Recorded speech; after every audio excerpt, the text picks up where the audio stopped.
this is the person I want to marry, and I know I want to get married young. Why wait? Sounds like a fairy tale, and I just need a happily ever after. It's not, though. Dating process, church split, getting married. Why are all of those in one sentence? You have to learn how to wait on God. Yeah, I didn't do that. Unless Jesus comes down to earth himself, you will not be with him. Wow. We felt like it was impossible for us to get married. That's kind of where the talks began to be, well, what if we just did this on our own? It all went downhill from that point. So that was a mistake. Yeah, that was just part of the ramifications of impulsivity. We were so lost and depressed. It was a rough almost 2 years. I was kind of chasing that with drinking, blacked out. I just felt so pathetic. Whether it's good or bad, something needs to happen because we can't keep living like this. What had to happen for you to come to that conclusion?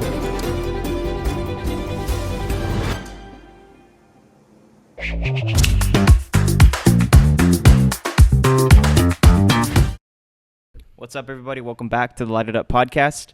Obviously, this is a very special episode. We have 4 people at the table instead of just 2. We have Rafael here for the very first time. Man, this is cool and it's so crazy. I'm scared. And our guest today, Sammy and Karvina Amador. Thank you guys for coming. Thank you for having us. Appreciate it. Also, Karvina, you're like our very first, or second girl on the podcast. Congratulations. I'm honored. I'm honored. You should be honored. Never mind, I'm not. Scenes over there. Sammy and Karvina are very lifelong friends of me and my family, and you guys are going to become lifelong friends after this. You're going to be able to hear their story today. So their story actually involves, and we were talking about this, it involves almost every testimony I've ever heard. Like, you guys you were church kids, and then you backslid, and then all this stuff. So it's going to be an incredible episode, and our notes are so long. You're like, it's going to be an incredible episode, and so buckle up. But first, we're going to get started with your guys' personal stories. So growing up in the church, what was it like for each one of you? Well, for me, personally, I grew up in the church. My grandparents were there for as long as I can remember, even as a little kid. So I would go to the church with them. My mom wasn't coming at the time. So I remember the church, all the way from kind of early on Sunday school. And then I obviously grew up in the church from then. And so I kind of I've grown up in the church pretty much my entire life. And so I've been here in my church, which is in San Jose. So when my mom finally got saved, she was single at the time.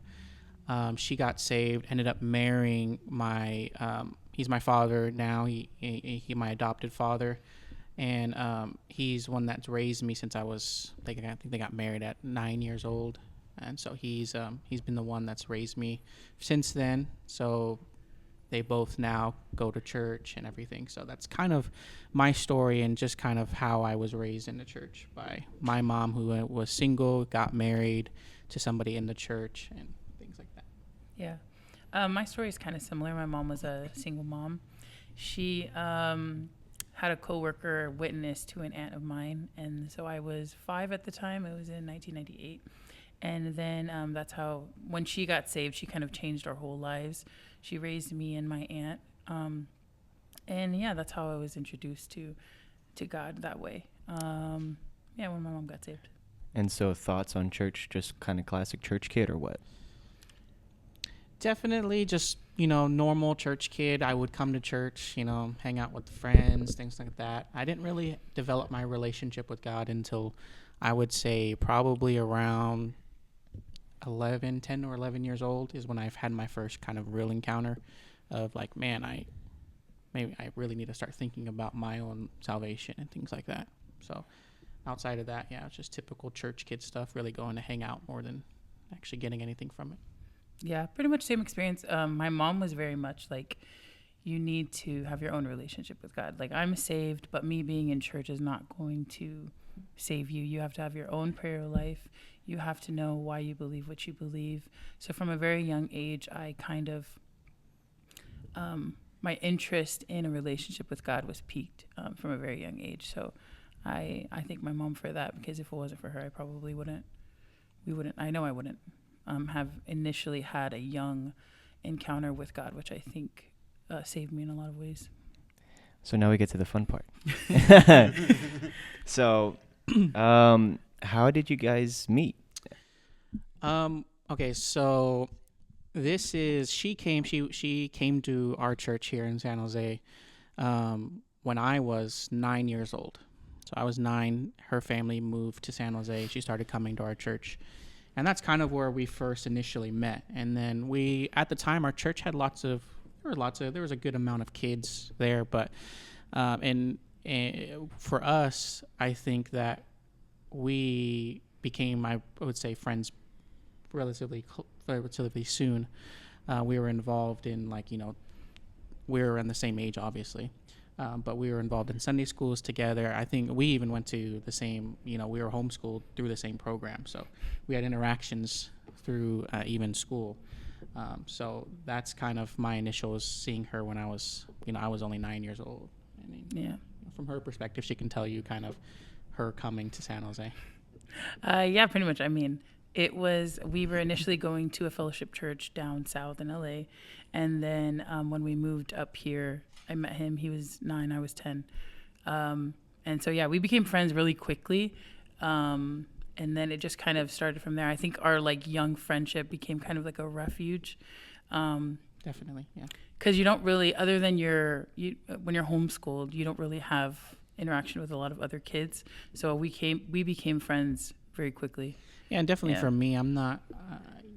I know from a very early on in our relationship, Karvina was very, good, very easy to talk to. Right, we have conversations and stuff like that, and that's kind of how our friendship began to build. Was just we would talk, we would joke around, and I always found it very easy to do that with her from a very young age. And then we kind of, as the years went on, we obviously got closer and things like that. So I would say that towards the teenage years, I really realized, man, this is somebody that I feel like God wants me to marry. This is somebody that I want to spend the rest of my life with. So I think it was very early on, I would say around 14 or so, I started, you know what, this is a person I want to marry. And I know I want to get married young. So I'm going to start making the right steps into preparing my life for that. So I got a job. I grew up in a family that was blessed enough to have a family business that I grew up in. I learned the trade, and I started working right around 15 years old. I started working, getting a job, generating income, putting money away, getting a vehicle, things like that. So by the time I was 18, I think I moved out of my house 2 weeks after I turned 18. I had some money put away because I was ready. I was like, I want to start my life with her. I want to marry her. I was trying to just make steps to do it as quickly as I possibly can, because at that point, if I already knew who I was going to marry, why wait? Why prolong it? So I was just trying to order my life to be able to take care of somebody else rather than just myself. I got a question. Why did you have these thoughts of yes, you had thought of marrying her, but why was it I got to do it now? Was it are you scared what was gonna happen next, or? At the time, it was just we were close friends. I knew everything. I felt like I knew everything about her at the time. I felt like this is somebody that I can see spending my life with. So if I already loved her, if I already cared for her in such a way, and we already had that relationship, and I knew I was going to want to marry her, I didn't have anything in my life that would make me want to wait. I was just like, why wait at that point? I know we had a mutual there was a mutual attraction, a mutual love and interest and eagerness to get married. So if we were both wanting the same thing, then as long as I was able to take care of her, and I had I was had a job and all those things, there was no reason, I felt like, to wait. Yeah. Do you guys ever beforehand ever talked about it, say, oh, I have feelings for you, or was it just kind of? Yeah, so this is one of those things where definitely there was definitely talks about me, your kids. So it's like, oh, do you like me, or like telling your friends like, oh, I like her and such. So there is definitely that, youthful, like, You guys both knew. yeah, we but- both kind of knew. It was very, we were very young at the time too. So it's all like, I don't know. It's you just through friends. Oh yeah, I like her and things like that. So, it was definitely talked about. As we got older, the talks definitely did get a little bit more like serious in sense of like, I think, very young, 16 or so, 17, we already expressed that, I want to marry you type of thing. Wow. I see myself, I see us getting married.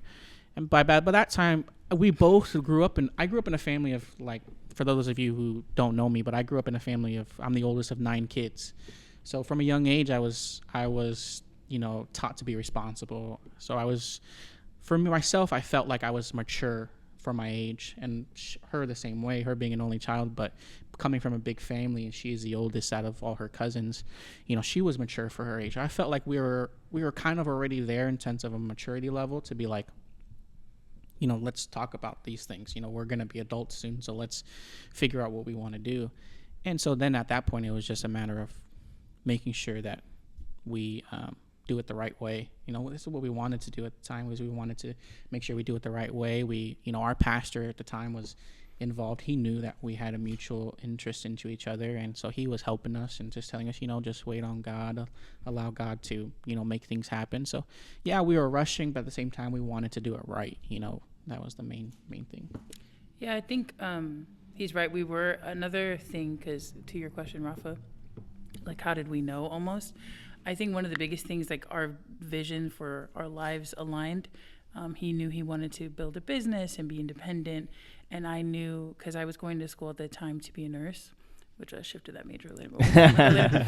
But I knew ultimately I wanted to be a wife. I wanted to be a part of that business. I wanted to raise children and stay home.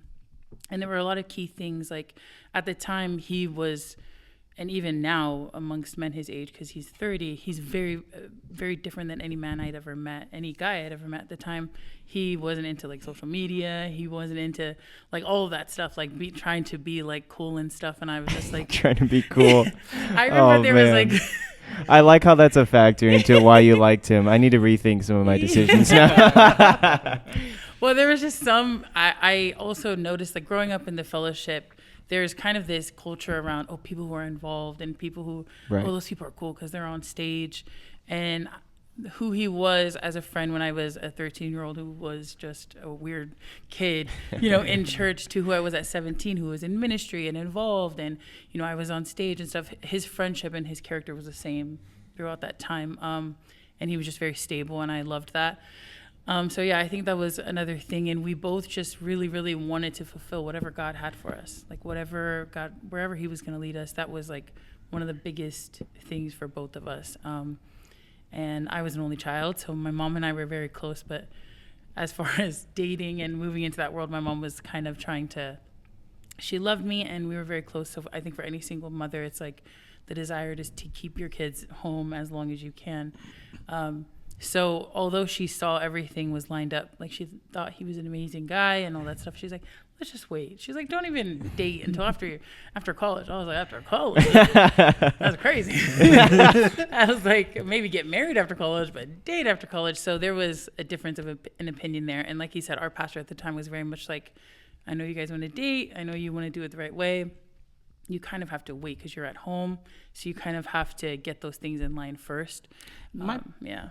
Sorry, I don't mean to interrupt, but in my growing up, like, when I turned 18, by the time I turned 18, my parents were a little bit more of like, you're an adult, like, make your decisions, like, just, we support you as long as, like, you're doing it right and stuff like that. So, it was different as she comes from, her home and then my home, whereas, like, I was ready. Like, everything was lined up. I was obviously, like I said, I moved out.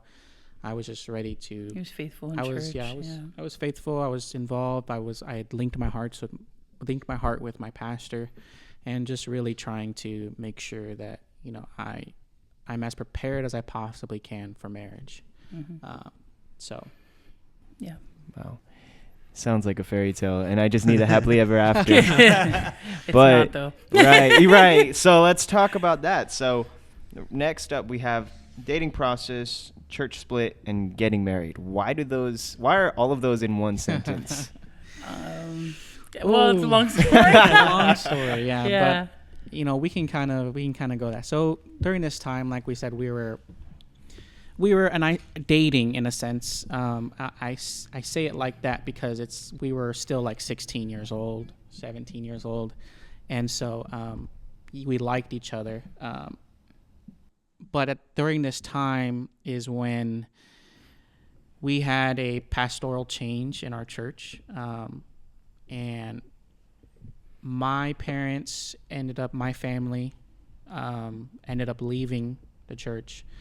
And this was a big part of my life in terms of understanding where I'm supposed to be. Where does God want me to be, right? Because now my family doesn't come to the church where I grew up in, where all my life my family's been here with me. So where am I supposed to be? Where does God want me to be? And took a lot of time for me to really pull myself away from the situation and ask God, okay, God, like, where am I supposed to be? Am I supposed to be here, or should I go with my family? And so I really felt like God really spoke to me and says, this is where I planted you, and this is where I want you to stay. And it was a lot more to do with just Karvina still being in a church, right? That was one thing, was like, she was in a church, but I was like, God, I want to be wherever you want me to be. And so that was a big thing for me. I believe a really pivotal moment in my walk with God was to stay where he put me. And that was one of the hardest decisions I've had to make as a Christian, is just, okay, God, like, this is where I'm going to be. I'm going to stand firm and link my heart with my pastor and really, stay where you want me to be. And so I've really just stood by that since then. So that whole aspect of my family leaving, and then, You were 18 at the time. I was, You were yeah, older, I had just turned 18 when they left. And so this was for the same time where I had just become an adult, and I was like, okay, I want to marry this girl. Then my family leaves. And then we can go into her side of that story. Yeah. I remember when I had asked him, because my family was still in the church at the time. And so I was like, oh, what made you decide to stay? And, from a point of vanity and being 18, 19 years old, I was like expecting like, well, I'm just, I'm thinking about you and blah, blah, blah. He was like, honestly, I had nothing to do with you. I was like, It's all, listen, I love you, but you're come on now. great. Yeah, exactly. He was like, and not even harshly, he was just like, I genuinely had to search, like, God, what's what's your will for my life? What do you want from me? And so, I was like, ugh. But then I also was like, thank God, because then that means his decisions don't waver on what I want to do, or where I am. They're just, God has called me to this, and this is what I'm going to do. So yeah, we wanted to date. We talked to my mom. And my mom she was not on those vibes. She was on a different vibe. She was on a different track. Yeah, she was on a different track. She was like, no, you need, like, you're not ready, blah, blah, blah. She just was not about it. She just didn't want, at first it was like, well, what was, I don't even remember I think her this is where initial. I think this is where the first lesson of learning to wait on God was presented into our relationship. Yeah. Because it was at this time, right, I was ready. If I had, her mom's approval, we would get engaged the next day. Like, that was one of those things where it's like, but talking to, our pastor at the time, he was like, you have to learn how to wait on God, allow God to work some things out, and trust him that if this is his will, he's going to make it happen. And, I didn't do that. Well, it was, at first my mom had some objections, and then when those like issues maybe were crossed out and they were taken care of, then it was like something else. It felt like the goalpost was always being moved. And then eventually she just told me straight up, she was like, unless, God bless my mom, we're good now, so don't worry. But she was like, unless Jesus comes down to earth himself and tells me your daughter is supposed to be with him, you will not be with him. Whoa. Wow. And at this time, I'm 19. He's 18. So we're already adults. Crazy. And so in my mind, I'm like, she's never going to change her mind. Like, she's Wow. literally never going to change her mind. And So that you're was saying really Jesus hard. did come down? He did indeed. It was great. Yeah, so that was really hard. And our pastor at the time was like, listen, I get it, but like, you know, you kind of have to. So then not too long after that, there was another split, and that was my family. Wow. So my whole family left. I moved by myself with my family, another member of my family, just to kind of Arizona? sort through things. Yeah, Arizona. Dang. And yeah, it was a lot. So there was first church split, and it wasn't just his family in the first church split. It was pretty much There was a everyone lot of he people, knew yeah. that he grew up with in the church at the time. So it was huge. So it was probably like 50 people or Yeah, more. probably more. Yeah. First church split. Then the church split with my family was like another 50 because my family is very large. But I think both of your families are they're very they're large huge. Yeah, compared to the So, normal average American family. normal 2 parents, 2 children household. Yeah. Yeah, not the same. No such thing. Yeah. China. I'm gonna have 2 kids. Yeah. Yeah.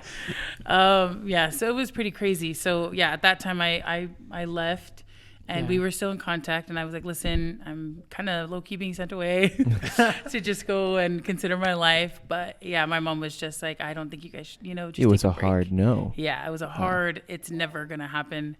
I don't care how old you are, Wow. kind of, which is culturally, I'm Samoan. So it's kind of like with Samoan parents, disagreement with them equals disrespect. There is no such thing as like, I don't want to, I think differently. That's not really a thing. So yeah, we felt pretty caged. Yeah, I think at this point in our lives and in our relationship, we had lots of conversations, and it kind of just felt like we wanted to be married so bad, and that everything around us was just kind of working against that. And so it comes back to like, are we like? Well, initially it was just, we just wanted to date. Yeah, We didn't even want yeah. to just get married. We Initially, just yeah. date. We just wanted to Nothing like, we else. wanted to date. We wanted to go along the process of dating Yeah, and the right getting way. Yeah. and really getting to. I mean, I know we knew each other, but it's like just at a different level, and just wanting to start that process. So that door was shut, but then it kind of just felt like everything was just kind of working against it, and just it was never going to happen. I was kind of, the thought process was like, man, it was such an uphill climb and an uphill battle that we felt like it was impossible for us to get married the right way, and getting waiting and doing all that stuff. Yeah. So it was just like either this is gonna happen or it's not gonna happen. And we both just knew that we wanted to be together. And so that's kind of with her being in Arizona and me being here in San Jose, that's kind of where the talks began to be, well, what if we just did this on our own? What if we just got married? Then nobody can say anything at that point. Nobody would have, be able to tell us that, what are you going to go get a divorce now at that point? Like, so we thought, well, if we just did this our own way, then we'll just make it happen and deal with the consequences. Mm. And so that's exactly what we did. Wow. We decided, let's just do it. Let's just go get married. Let's, and then we'll just tell our families, and tell what are you our gonna do now? pastor after, and just, Deal with we just thought, okay, we'll deal with the consequences when they come. Yeah, that was our attitude. It was a lot of, I think, frustration, and then impulsivity. We were just like, let's just get it done. If no one can say anything to us, we just thought, which I think, obviously thinking back in hindsight is 2020.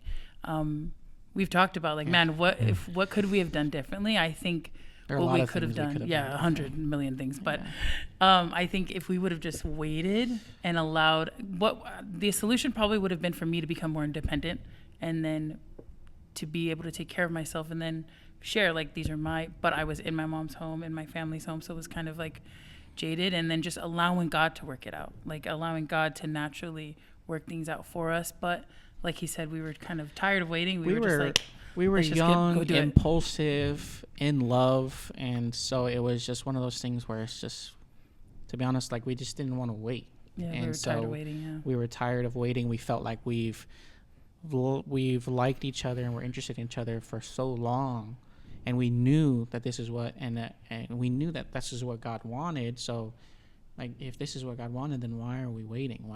But so we got very impulsive, and we decided to make that. And like she said, looking back at it, man, there are a lot of things that we could have done differently. Well, when we say we knew what God wanted, it was more like we knew God was like, yes, this is the person for you. Yeah. This is what you want to pursue. Yes. The waiting is probably what he wanted more than anything else. So that was a mistake. Yeah.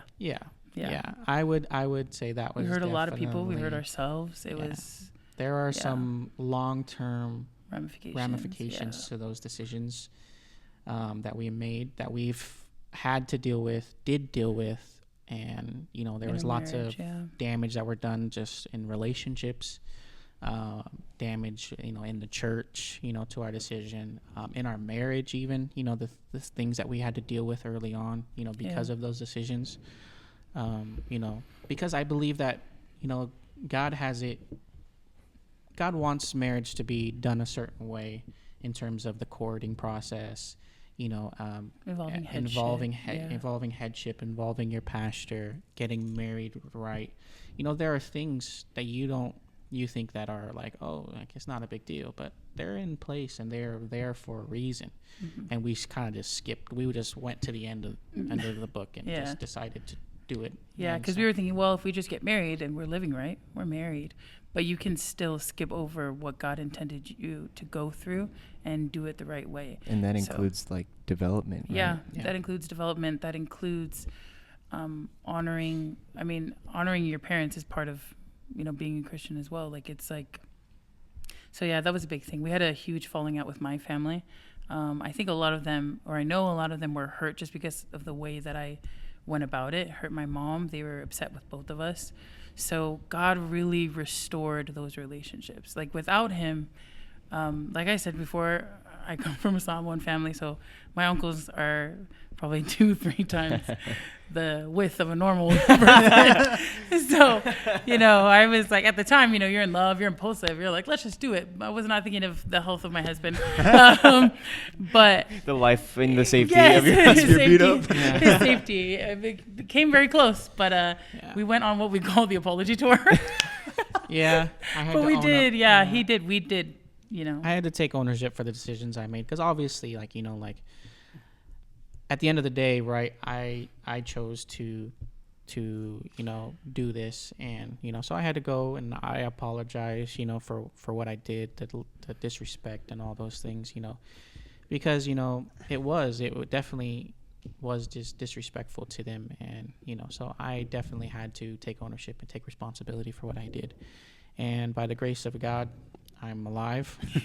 and those relationships were restored, and so I'm very grateful for her family. Her family's been a huge blessing to my life, to our marriage. And, I love her family to death. I would do anything for them. So. And my mom now, she'll always say, man, I'm so glad you married him. And I'm like, I kind of knew what I was doing, Mom, but it's fine. It's fine. I'm going to let that go. You let what I did go. It was all because of you, Mom. Looking back now is, you could just cut this out if it's a stupid question, but what was the biggest reason why they didn't want you guys to get married? Why you guys? I feel like right now you guys are kind of like stepping toe around it, like they don't want it. Was it just because of like they felt like God hasn't spoke to them, or was it just the way they don't like the way he looks? Only those two options. Option A or option B. Option A or option B is crazy. I think there were a lot of things. We come from very close-knit families, I feel like, and so the fear of kind of losing that, I think, was a role in each side of our families, I think, and so like that's why when we were married, we try very hard to be close to both sides of our families. They both play an important role to our lives.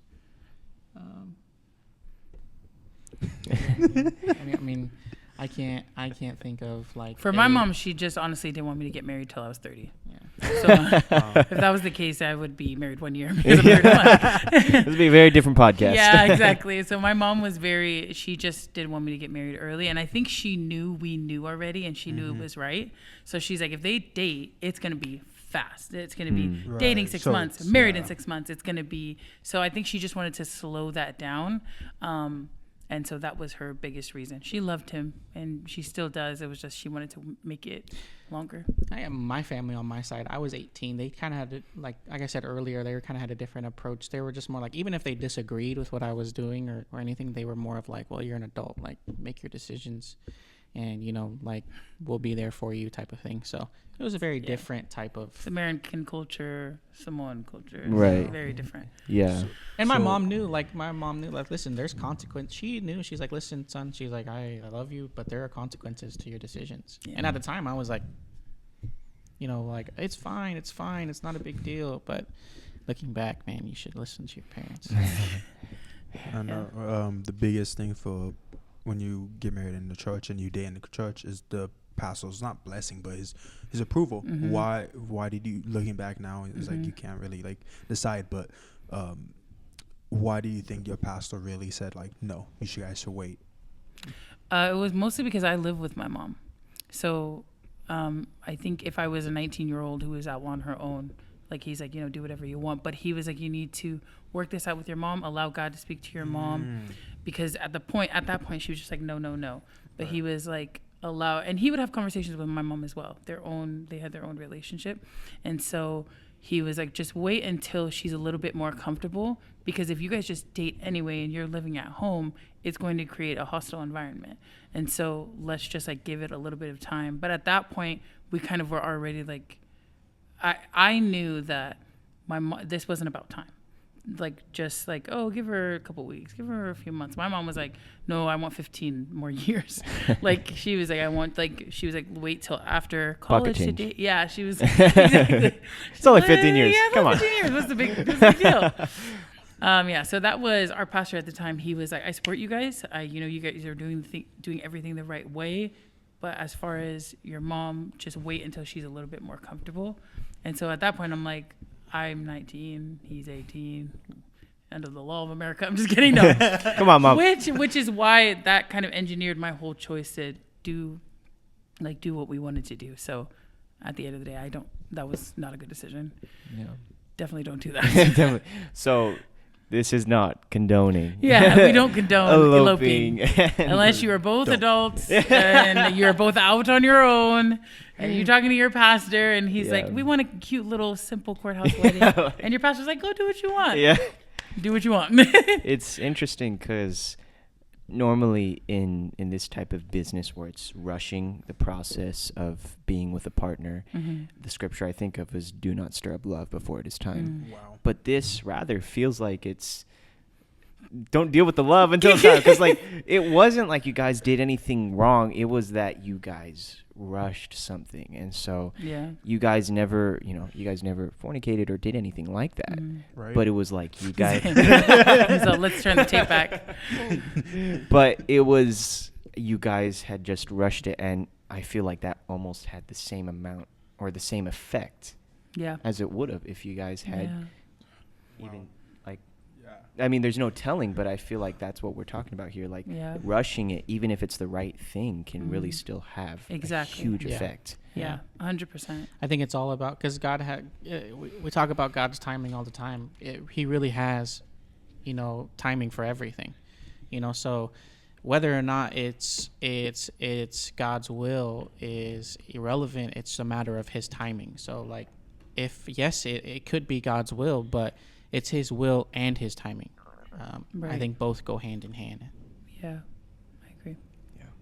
So we kind of had glazed over the church split. I kind of want to get more into the effects and the ramifications of this church split. It had obviously a huge effect on what you guys ended up doing in your relationship and your marriage, but what other effects did it have? Like I feel like there are so many church splits that a lot of times we don't hear about, but so many that happen so often that they're not talked about enough. Yeah. So I want to hear what were the effects, and then also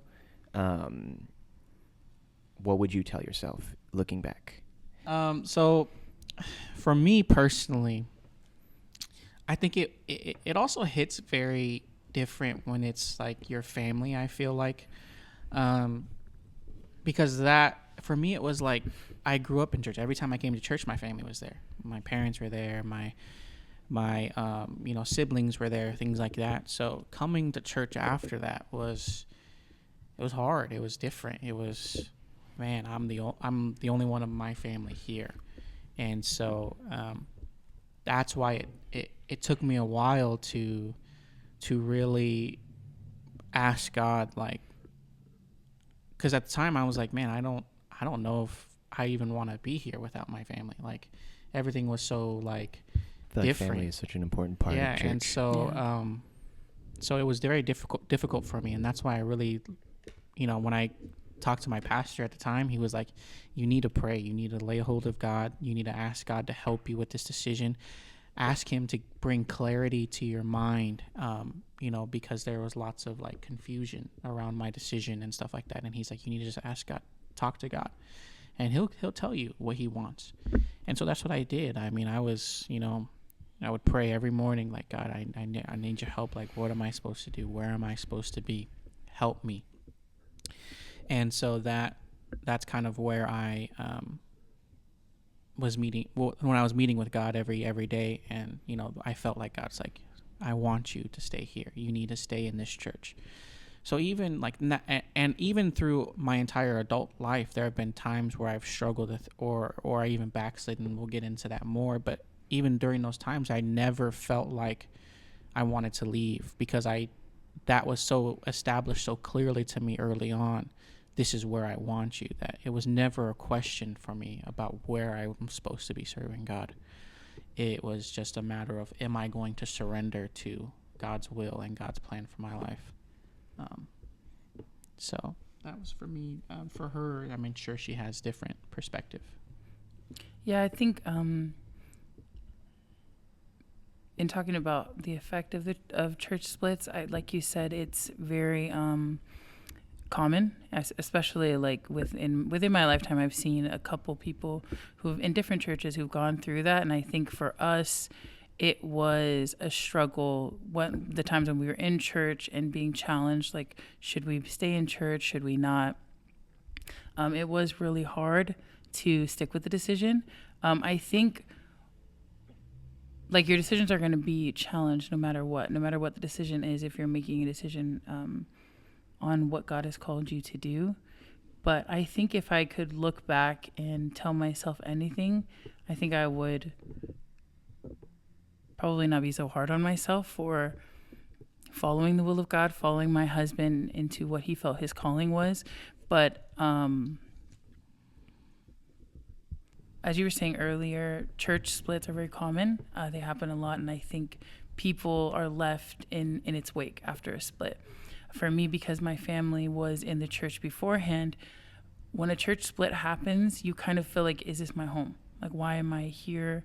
It doesn't feel the same without your family, but following the will of God ultimately always works right, turns out right. I remember Pastor Richard Ruby preaching a sermon. It was way after the church split, but it made me identify why I spent so much time in confusion. And Pastor Richard Ruby, he said, confusion is God's judgment on the indecisive. Those who choose, they refuse to make a decision. That the confusion is a result of your indecisiveness. But if you stand by your decision and you say, God, this is what God has called me to do, and I'm going to stick by it, there's peace that comes from that. The peace of God kind of comes over your mind. And so the church split, although had a great effect, and then pastoral changes, those were hard as well. I think the impact of a split is something that is to be reckoned with. It can be hard on the church. Yeah. To answer the second part of your question, like, what would I tell myself? I think I would honestly tell myself that it gets easier, and there is blessing to your decision, because at the time it felt impossible. Like, it felt like it doesn't, like to her point, it doesn't feel like home anymore. Like, Yeah, and it gets to the point to where it was even difficult to hear preaching. Like I'm just like, your mind is so like confused and like torn. Your heart is torn. I feel like your heart was ripped out of your chest. Yeah. So it's like, so telling myself like like it's hard right now. I get it, but it gets easier. Like just stand firm on your decision, and God's gonna bless you for it. And I think that that's something that I would tell myself. Yeah. I think I would tell myself that God knows the desires of your heart. So for me at the time, my family coming back was a big desire, and that God knew that. And to just trust him. I think it shifted the focus of my trust so much that I was fine as long as they were saved. I was like, you know what? If we're not in the same church, but you're going to heaven, like we're good. Like, Right. But so I think if I could look back, I would tell myself to continue to trust God. He knows, the desires of my heart. He knows how to transform my heart to follow his will rather than following my desires. So although he knows them, he's going to make things happen that is even better than what I thought he could have. Wow. So, yeah. Amen. I got one more question. Mm-hmm.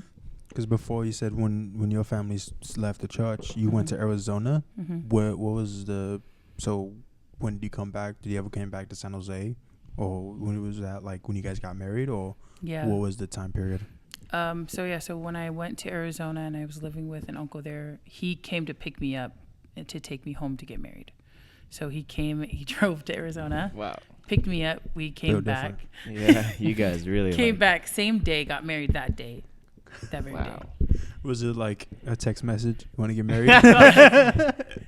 Wow. Yeah, no, it was over the phone. It was more like, FaceTime. yeah, got on right, the knee. exactly.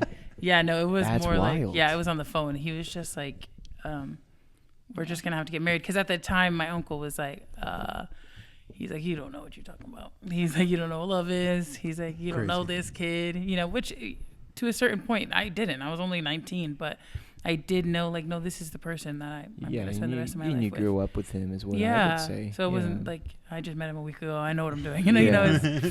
But you truly do, after getting married, find out who someone is and find out that love is a choice. But at the time, I was only 19. And mind you, I was 9 years old when we met her. 18. I was 18 years old when we got married. And yeah, knowing her growing up, man, you don't. To anybody listening, you don't know somebody until you get married. Yeah, Like, until there you is get a married. there is a a different level of a relationship when you guys are not only married, but then you're living together and you're spending every day together, and especially at a young age, you're not only married, but we're learning how to be an adult at the same time. Because I was 18, she was 19, so there's just so much we were learning all together at the same time, which was a blessing, but it was also very difficult. Like, we got to learn and have all those experiences together, but at the same time, it was also very difficult because we were also, learning each other's flaws, learning each other, like all those things, so there's lots of aspects to it. So it was a blessing, but it was very difficult at the same time. Wow. Yeah. So you guys get married. You guys are both very young. What happens next for you guys After we got married? after you got married? After we got married. So we got married, and there was definitely a lot, like she said, like we had to reconcile with her family. There was that whole process of doing that after we got married. There was the finding out what our calling is now at that point as a couple, right? Figuring out what does God want for our lives, and what does God want us to do in the church? What is, what can we do to be used by God? And so that was one of the things where we were trying to figure that out, because we had just come back to, surrendering to, God's plan and will for our lives, because we had just basically done everything on our own at that point. That was right after, I think, Pastor McCarthy became our pastor. Yeah. So Yeah. And for context, what year was that? So it was about 3 years later. So we had gotten married, and then we were kind of like not really locked into the church. We were struggling for those 3 years. Any specific reason why? multiple things. I think there was just a lot of things that were playing into the fact that I think it was just a matter of self-will and just surrender. Like we never fully surrendered our, at least for myself, never really fully surrendered to, to God at the time. It was more of like kind of having that church kid, like, well, I know what to do, but, not really giving it my all or putting my heart into it. And I think one part of the story I don't think we went into is, so after eloping, which again is obviously not, shouldn't do that. It's not the answer. It's not the answer. Don't do that, guys. But when we came back, so after getting married, we talked to our pastor was like, I'm going to have to put you guys out for a few months. He was like, so for a few months, I want you guys to find a church in the area. I'm going to stay connected with you. But because of this, like there's other kids who look up to you guys. There's other teenagers, young people, so I can't just make it seem like they went and just did it their own way and then came back, and there's nothing wrong with that. There has to be some sort of divide. Like, this is how we should do it, and this is not what we should do. So although that was hard, it displaced us, but that was just part of the ramifications of impulsivity, like and impatience of like, I don't want to wait for God. I want to just go get it done. So then we were put out for a while, and we came back into the church. But even a transition back into the church after that is hard. My family's gone, your family is gone, and now we're both feeling like out of place and a sense of shame too, like embarrassed, like, why did we do it that way? There was just like so much unrest in that. So that was kind of hard to find our place in the church again. And then we had families who weren't there. We were dealing with our own personal issues. I dealt a lot with depression, being separated from my family. And so there was just a lot of unrest in our lives, and we kept trying to, like he said, to just get through it.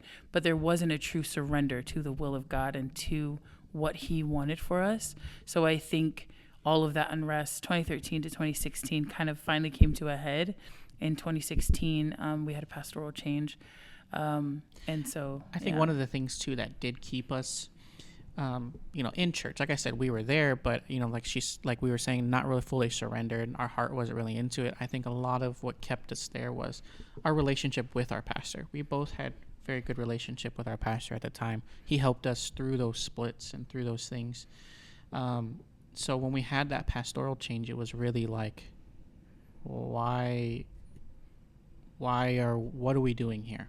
Like, and so I had a really hard time for me personally, kind of because of my upbringing and things like that. I had a hard time with, authority, leadership, and things like that. So when the new pastor came in, I was more of like, I don't know who you are. I'm not trying to open up my life to you and explain everything that I've been through and, all those things all over again, and then learn how to trust this guy that is now my pastor. And so it was very difficult for me. I kind of, and I've told my pastor this, I was like, honestly, I kind of just gave you the cold shoulder. He would try to invite us to hang out and, like spend time with us and kind of do this. But I was like, no. And, finally a few months after he came in, I was like, you know what, like, I want to pull out of ministry. Like, I don't want to, be involved anymore. I don't want to do this. I blamed it and said it was because, like, I want to try to, and I think at the time my intentions may have wanted to be there, but I was like, I want to take this time and focus on my own relationship with God. But that's not what happened. I pulled myself out from ministry. We both did. And that's kind of where it all went downhill from that point. Yeah. And so I don't know if you want to add to that before we get into anything else, or... Is it true that you guys asked the question, why are we still Christians? We definitely asked ourselves that question of why are we saved? Why are we coming to church? Because, our pastor had left, had such a big impact on our lives. And now, we're sitting here, we're already dealing with so much in our own personal lives and our marriage. She was battling with her things, and I was battling with my own. So it's like, to be honest, it was more of like, what benefit is it of us coming to church? And so we doubted. For me personally, I doubted a lot, and so questioned a lot. And I don't know if there's. Do you want to add anything to that? Yeah, so I definitely asked myself, why am I a Christian? At the time, I had a relationship with my pastor, and he was like a father to me. So I definitely, at that point, I wasn't even dedicated anymore. I just kind of came because I knew he was going to ask me where I was. I had feel no. like that's so many church kids. Like, Yeah. At that point, we're just kind of like, he's going to call me. I know he's going to call me. I might as well just go. And so that was just up and down, in my faith. And I just felt like, why am I really here? Why am I a Christian? If I love Jesus, but I don't have a purpose. I just feel aimless. Why am I really here? And then when there was a pastoral change at that point, we were just kind of like, Yeah. we just need to step back and, work on our relationship with God. But truly, we were stepping out of ministry to leave the responsibility and not have to deal with Truth about the it accountability. is our hearts were already out of it. Yeah. It was just our actions were kind of still in that role. But once we removed those things, it was just completely gone. And I think that's when we fell deeper into that depression. We started doing things that, as a church kid, we'd never done before, right? That was our testimony. We never drank, we never smoked, we never did those things. And so like this was the first time in our lives where it was just like we don't care anymore at that point. We were so lost and depressed and, just didn't want anything to do with church at the time, so we started drinking and, smoking and things like that. And so it was a rough almost 2 years of our lives, where it was kind of one of those things where we just felt like we were just doing the same things over and over again. It's like the repeated cycle of, like getting up in the morning, doing something and drinking and trying to just drown out the depression and like the sense of like just, I don't even know how to describe it really. I mean, maybe she can explain that a little bit more, but yeah, it's just, and then our marriage was getting very, very bad too, like in a sense of we were, constantly arguing and there was always things going on in our relationship where it was just in a bad, dark spot. And, she has a different perspective of during that time, but much of the same. Yeah. Yeah, I started drinking. I just, I had gone to the hospital for something and they gave me morphine and something else. And at the time, it just made me not really care about anything going on. And I was like, this is why people do drugs. Like, wow. I really don't care about anything. Wow, this is crazy. So then I was kind of chasing that with drinking. I was like, okay, like if I drink, and at the same time, God was still pursuing me. Holy Spirit was still dealing with me. Like, you're never going to find what you're looking for. Like, I'm waiting for you, And so I just thought, you know what? Let me just see if I'll find it anyway. So I just, was pursuing, what can possibly get me drunk. Because I was like, just searching for that. And I remember the last night I drank. We were drinking at home, which, like good Christian kids, we were hiding our drinking, even though we were, fully adults. I remember I blacked out. And in the morning when I was getting ready for the day, I just thought to myself, man, I'm so miserable that I would rather drink than feel anything. And I just felt so pathetic. I felt like, wow, I'm so pathetic. And I never drank again. That was my last time. Wow. And even though I didn't even get saved, so I really feel like God was kind of pursuing me and kind of helping me make stands because they're good stands, not because, the Bible says, or, my pastor says. It was about, no, these are stands I've made within my own life. And so, like I said, I wasn't even saved at the time, but I was like, you know what, I'm not going to drink anymore. Like, it's unhealthy. It just sends me deeper into depression. And so God was really pursuing us. Yeah, I think that's where kind of it started, to where she started to show a little bit of interest of wanting to, go back to church and stuff like that. So like, we'd make appearances, like a Sunday morning or something. And to be completely very special guest. Guest appearance. Sammy and Karvina Amador.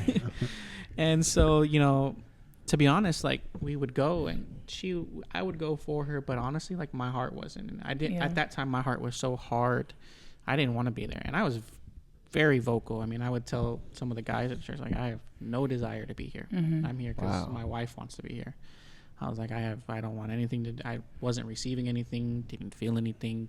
My heart was just cold and hard at the time. I was like, I don't want to be here. Like, that's plain and simple. Like, I don't want to be here. And I was too at the time. I have one of my friends, well, I think my only friend at the time, who's your sister, Paulina. Hey. Hey, shout out to Paulina. But she was still my friend. Within all of that, she was still in church. And I remember telling her, like, I just feel nothing. I go to church and I feel nothing. Not in the worship, not in the sermon. I don't feel the presence of God. And she was like, it doesn't matter. Just keep going. She was just like, just keep going. Just be consistent. Even if it feels like you don't feel anything, God is still present. Like, even though it may feel like, your feelings aren't true. And so my pastor also said, we were there for a Sunday school, and this is around that same time. He told us, your feelings will follow your actions. You cannot you cannot feel yourself into acting. If you're just like, I'm just going to wait for the day when I feel like going to church and I feel like following God, it's not going to happen. But if you wake up and you say, no, I'm going to act. I'm going to take myself to church. I'm going to have daily devotions. Your feelings will follow that. So you had this talk with my sister. Was it an immediate change? No, absolutely not. It was multiple calls where I was like, Paulina, I still don't know anything. I still, yeah, it was multiple. How much can you stress the importance of following up based off that? It's incredibly important. I think the instinct, if someone is telling you, oh, I don't feel like going to church, sometimes the instinct is to just let them and just like, oh, maybe they just need space. But especially when you're a friend, like a true friend tells the truth. And so at the time, Paulina wasn't like, villainizing me or, saying like, oh my gosh, you're filled with demons. She was just like, listen, dude, you're a human. Like, I know it doesn't feel like it, but you need to be consistent. And essentially saying what my pastor said is that your feelings will follow your actions. And I remember even going back to church, one of the guys that was there, some people would be like, oh, wow, look who it is. Like, look who's back for church. And that sucks to hear, Yeah. But there were people there who were like, man, it's so good to see you. Like, it's good to see you. And they were just genuine, like, who just loved people. So I think follow-up is so key because especially I feel like in my experience with my friends, with family, and then being on the other end of that, having a family or a friend who's like, I get it. I'm praying for you. You need to continue to seek God. Yeah, some of the best forms of follow-up in my experience for myself was when somebody was calling and just genuinely just asking how I'm doing and, what I've been up to and things like that, because those are the times where it's like, man, like, there are people who care, like, there are people who care for me and for what I'm going through and are praying for me, things like that. I think the things that pushed me away were the phone calls of like, what you should be doing type of thing, those are the kinds of ones where it's just like kind of harsh. It didn't draw me closer to God. It more made me want to just kind of draw away more. And so, it's, because I think as a church kid, I already knew what I was doing was wrong. I already understood what I should be doing, but I just was at the time just didn't care and I didn't want to. And so, but like to her point, God was still pursuing us through other people. Yeah, God was still let's pursuing talk about us. that. Like, in what ways was God still moving and God still present in your guys' lives, looking back? For me, it definitely seemed like every interaction I had with people who loved God always reminded me how much I missed him. So it was like having friends who were in close relationship with God, who were living right, and seeing the impact he had on their lives showed me how much I missed having that comfort with God and that closeness. Because in a relationship with God, when you're seeking him, you almost have, even when life can be so chaotic, the closeness with God gives so much peace because you're not in control. You don't have to be. That he knows what's going on, so you don't really need to. So I think having people in my life who I trusted, I knew that there wasn't some agenda, they just loved me, kind of showed me how much I needed God for that security and that comfort. So I think having people was really key for me. Yeah, that definitely was a part for me as well too, you know, because all of our relationships growing up in church and all those things, all of our friends and relationships were in church. And so I think one of the things for me was that, you know, we were going through such a rough time. You know, I was dealing with so much mentally. We were dealing with so much in our marriage, dealing so much in our finances and things like that. And just, I feel like it was always a constant reminder of like God telling me like, I can help you. Like Wow. I can, you know, like if you just, you know, talk to me or if you just ask, but I didn't have a relationship. So it's just like, I never had anybody like that, you know, to run to, you know. And so it was one of those things of God constantly reminding me, I feel like, whether it was through other people or whether it was just, you know, God talking to me, was just like, you know, like he can help, you know, if I were just to ask him. So let's get straight to it. How did you guys really come back to God?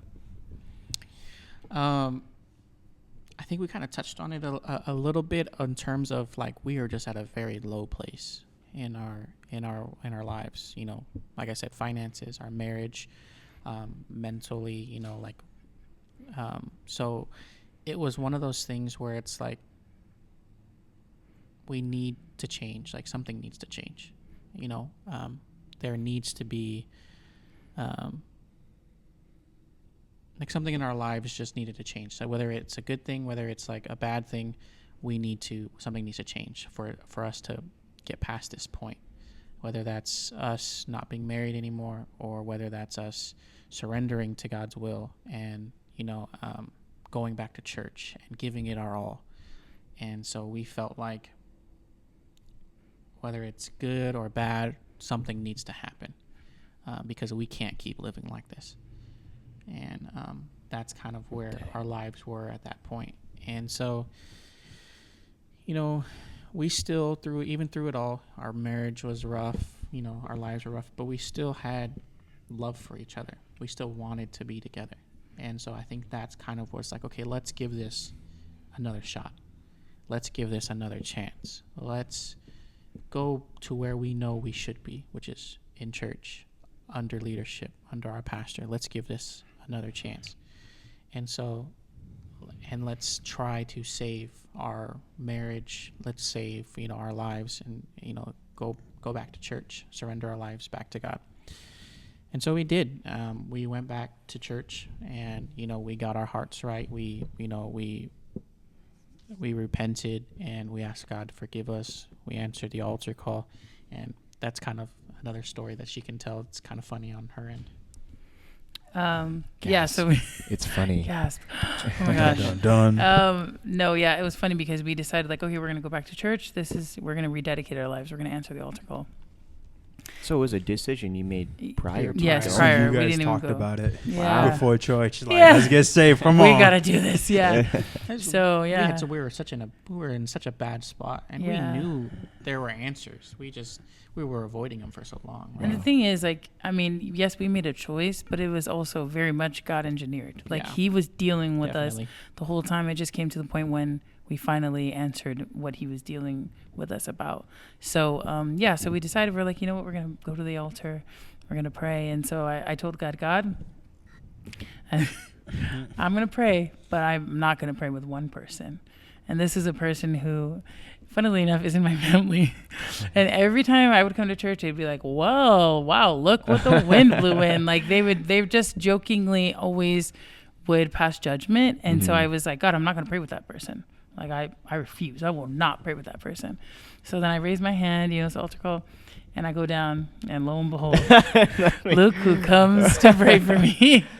I feel like at that point you should have expected it. Right? Yeah. Come on now. Kind of told God who to Yeah, send. exactly. So I'm like, God, of all people. So then I prayed the sinner's prayer, and I meant it. And so when I'm leaving, we're driving away, and it's just quiet in the car, and I'm just thinking, and I'm talking to God, and I'm like, why would you do that? Like, this person is so, like, mean to me, always judgmental when I walk in the doors.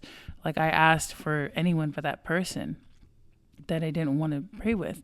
And I remember almost like audibly hearing God's voice in my mind. And he was like, I don't care who's there. You're there because I want you there. Wow. and that's it. And so it was just like very clear to me, because as a church kid coming back to church, you kind of feel like you're like walking on like, oh my gosh, who's going to say something to me? Somebody's Right. going to be mean to me, you know? And you're just like kind of overly sensitive at times, which people should be sensitive. You know, I don't think they should walk on eggshells, but they should be kind. But as a church kid coming back, you're kind of like easily kind of set off. And that kind of honestly cured my my sensitivity to that, because I was like, okay, God doesn't care what people are going to say to me. Yes, you know, people should have balance, but at the end of the day, I'm not going to be expecting a perfect church in order to be in God's will. I'm going to go there because that's where God wants me. And so, yeah, that was a funny story that we laugh about, because I'm just like, yeah, there I was telling God what he was going to do. God has a But sense of humor. he has a very funny sense of humor, yes. That's hilarious. So now you guys get saved, born again. Do you guys talk to your pastor? How was that? Like, let's get back into ministry, or was it let's try to stay safe for a bit? We Yeah. definitely didn't jump like fully into like ministry and all that stuff right away, or even at the soonest possible point. But answering your question, one of the first things that I felt like we had to do was to submit our lives under headship and leadership, especially for me, you know, as the man. I wanted to do it right, and starting that process of building a relationship now with my pastor. And, you know, so, you know, we told him like, hey, we want to sit down with you guys. We want to talk with you guys. And we had made a decision prior, like, we're going to put our lives under their ministry and, you know, let them, you know, speak into our lives and, you know, get them involved. And so we planned to go out to lunch with him and talk to him. And I remember I think I started off the conversation, you know, apologizing because I was very cold with him and stuff like that. So Was that a hard thing to do for you? Both of you? It was definitely, for me, it was definitely hard because, you know, like I said earlier, like I have a hard time with, you know, like leadership and headship, you know, initially, you know, and that's something that God's worked with me on and helped me with. But it was definitely hard at first, you know, to be able to put myself under his leadership and his headship and stuff and allow him to speak into my life and bring correction and, you know, kind of, you know, work with me on things. And so when I did that, I remember going into it so like on edge and anxious about it. But I remember as soon as we did it, as soon as we started talking, I could just feel like God's hand came over our lives. And, you know, telling him, you know, like, I'm sorry, I want to be, you know, be under your ministry. I submit myself under your headship, under your leadership, like whatever you need, whatever we can do, like, you know, like help us. And so I remember leaving that feeling so at peace with everything. And I feel like like I said, God's hand just came over our lives in such a different way, because, you know, God designs headship, you know, to be over you. And you know, there's covering that's there as soon as you submit yourself to that. And I can tell from experience, immediately after that, I felt like there was this covering over our lives that wasn't there before. Yeah. I remember when you made that decision, it was actually very much him. He was like, you know what, I've struggled with, you know, following Pastor McCarthy and kind of questioned things along the way. I need to submit myself to him. And it really changed everything for us. There was a lot of peace, because at the time we were trying to follow, and I think this is kind of part of church split ramifications, especially when your family's involved. It's like, well, is the pastor doing what he's supposed to be doing? Like, why is the pastor doing that? Why did the pastor look that way? You know what I mean? It's like very much, and it's honestly a spirit of rebellion and that you have to deal with. And I think Sam kind of led us in that and kind of just was like, I need to submit myself fully and I need to get under headship, or else I'm never going to be able to kind of cut those voices off in my head.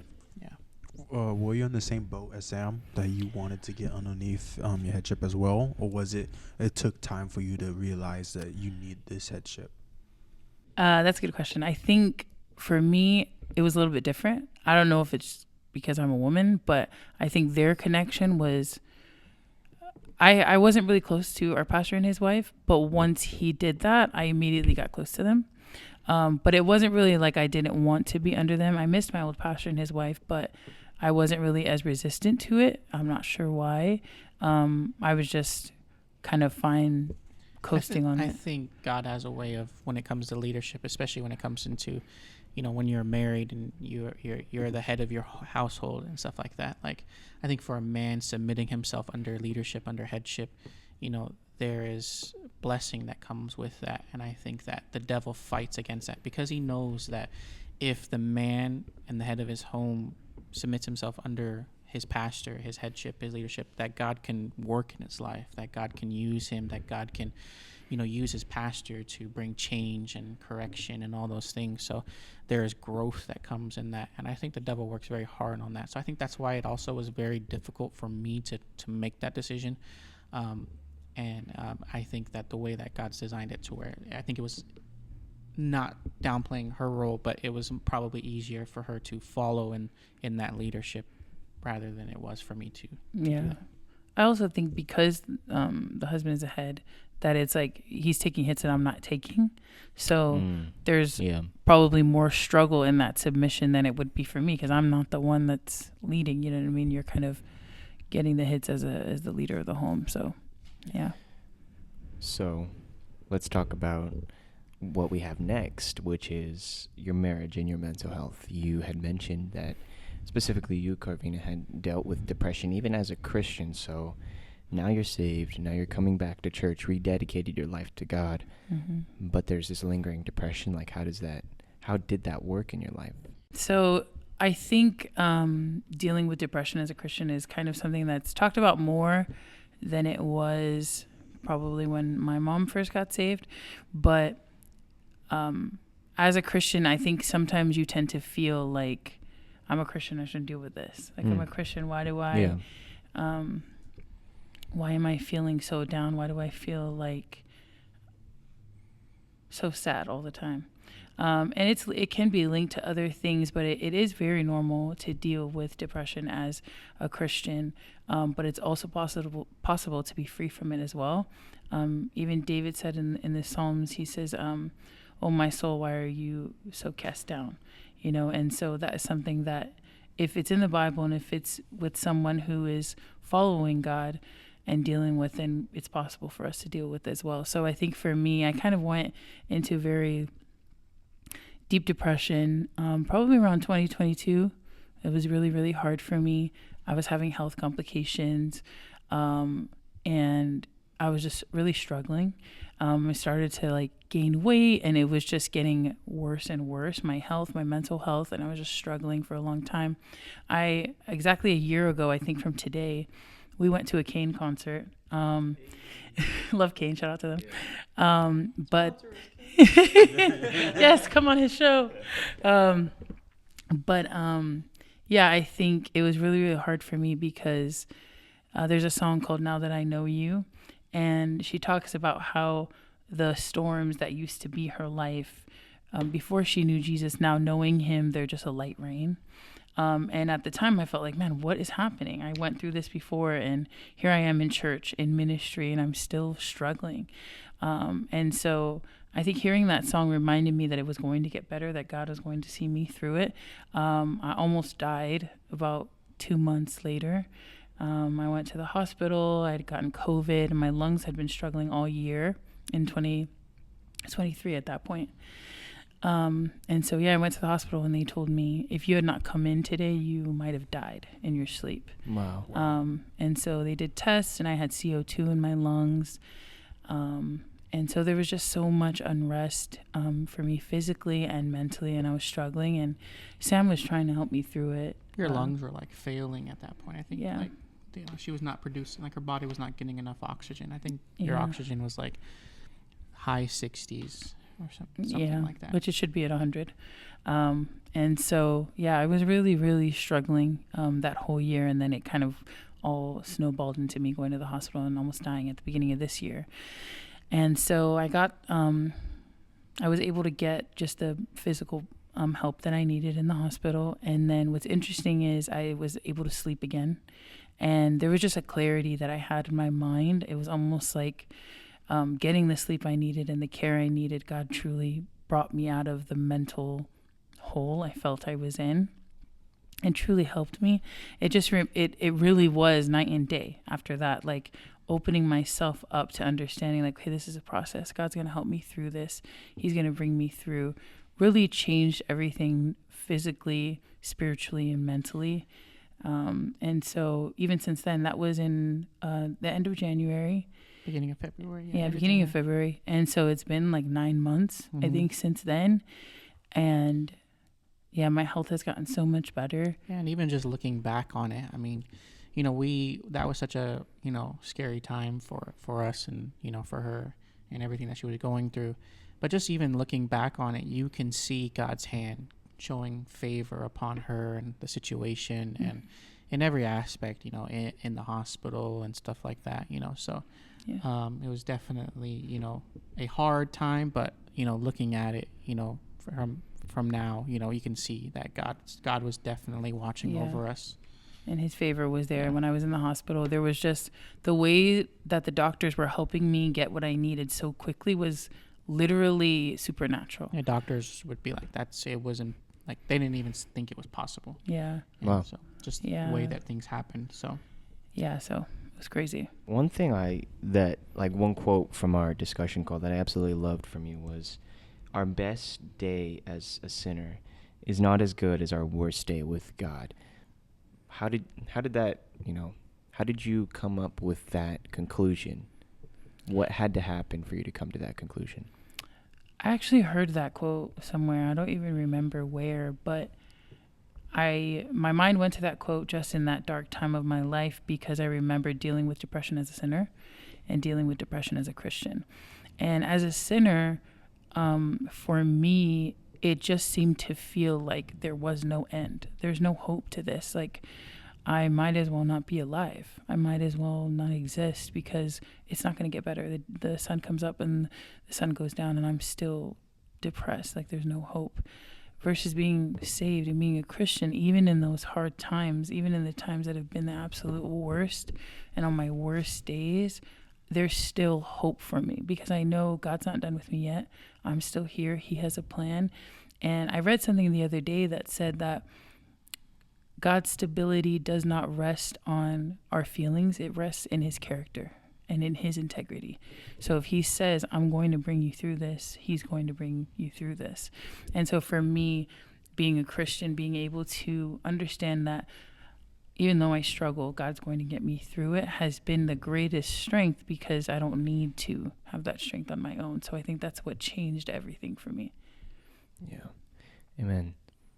So as we come to the end of this interview, let's talk about how all of this can apply to either the listeners or you guys now. You guys had mentioned that there are ideas and things that had happened in the past that help you nowadays. Mm-hmm. And so if there are listeners out there who find themselves in any of the same situations that you guys had, what would you tell them and how do those past situations apply to your life now?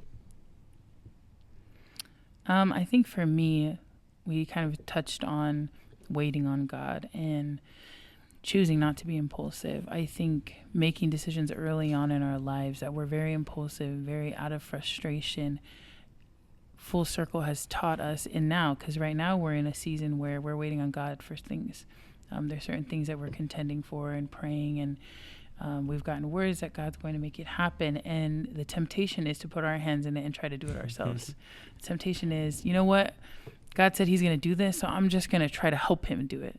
Like, God doesn't need my help. I need God's help. Just showing up to work, God. Here yeah, here we go. What do you need me to do today?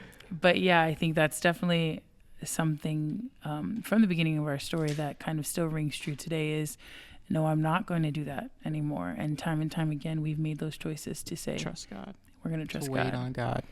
Because God is, and one thing that God's shown us through the years is the times that you do wait on God, the times that you trust his process, you'll look back and think, man, that was perfect timing.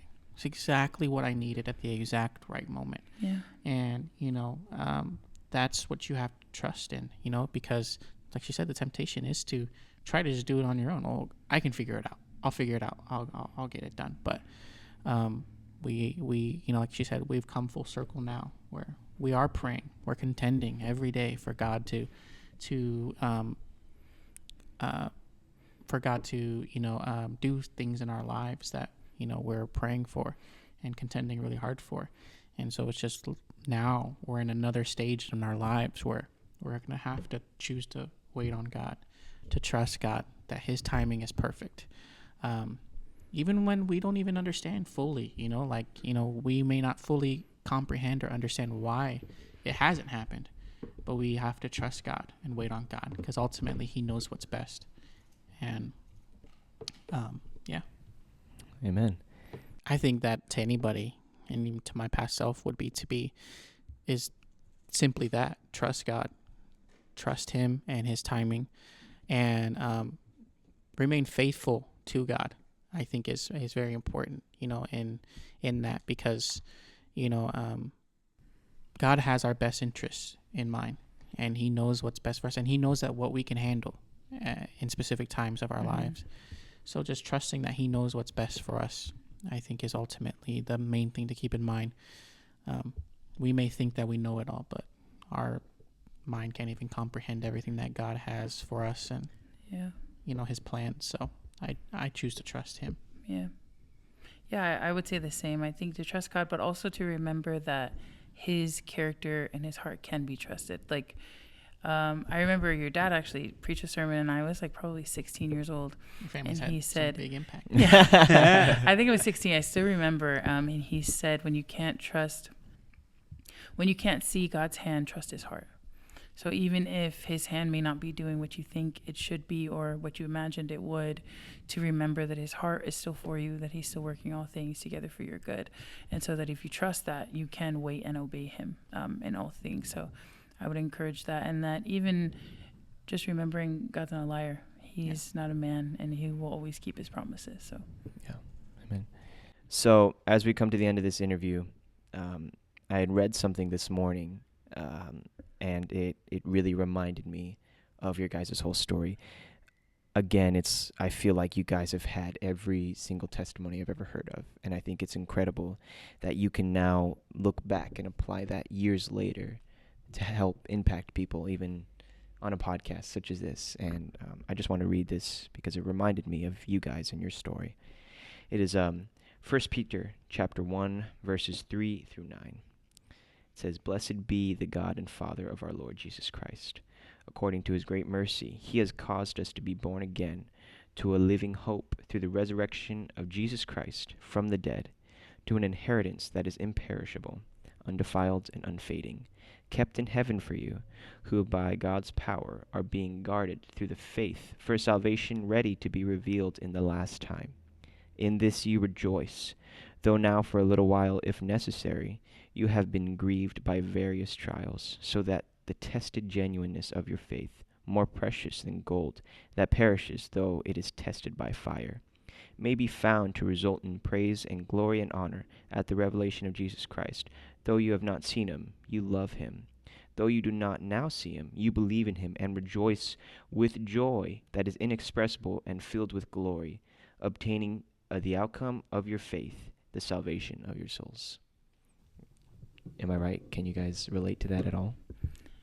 yeah, definitely. I feel like it's so true that even through the fire, that's God's purpose, and that I think sometimes we go through the fire from our own choices, and sometimes because we live in a sinful world, God allows those things to happen to better our lives and to fulfill His purposes.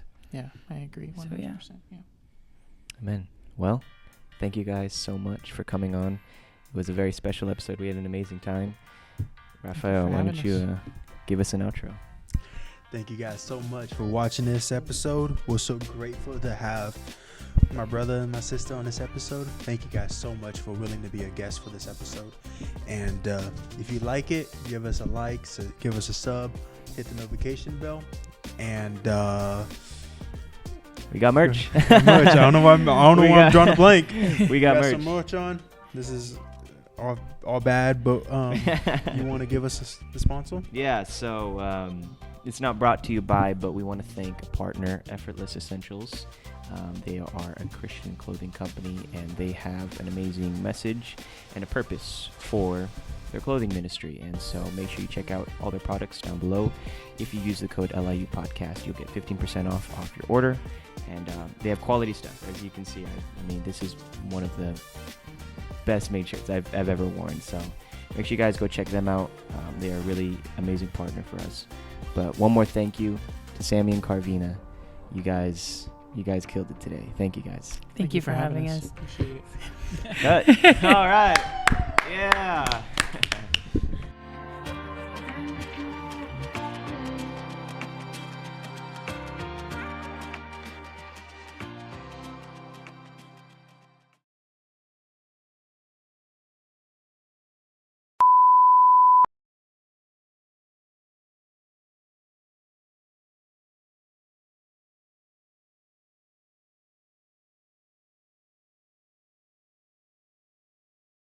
Mm. Is it? Hold on. Sorry, guys. Mhm. Faith, is it good? Yeah, it just, I was walking over and it was black, but it is back on. Okay. Yeah. If it stops recording, the button's right there. I did it messed up. Try to go. Hey, built different, gang. Behind the scenes. Hey, we're gonna give credit to Faith, the first female we had on the Yeah, guest. I know. He was like the second. As soon as he looked at Faith, passed by his vision in the background. The first, he's like, second. And then Faith keeps laughing. Faith. It's so hilarious. Oh my God. Dude, she was looking. Because Sam's like, yeah, because I already knew, like, I wanted to marry this girl, blah, blah, blah. Faith's like, yes. That's amazing. That's so cool to hear. This restarts that way. I can be. And start with the recording because he's about to ask a question. Yeah. Yeah. Okay. You maybe lost my question. Are you serious? Come on. That was like 2 seconds. That was literally 2 seconds ago. Come on. Nah. Excuse me while I die. Oh gosh. Okay. I was like, I drank the water and like Sam was talking. I was like, oh my gosh. You're like, oh, no, it's coming. All right. Continue, Cardi.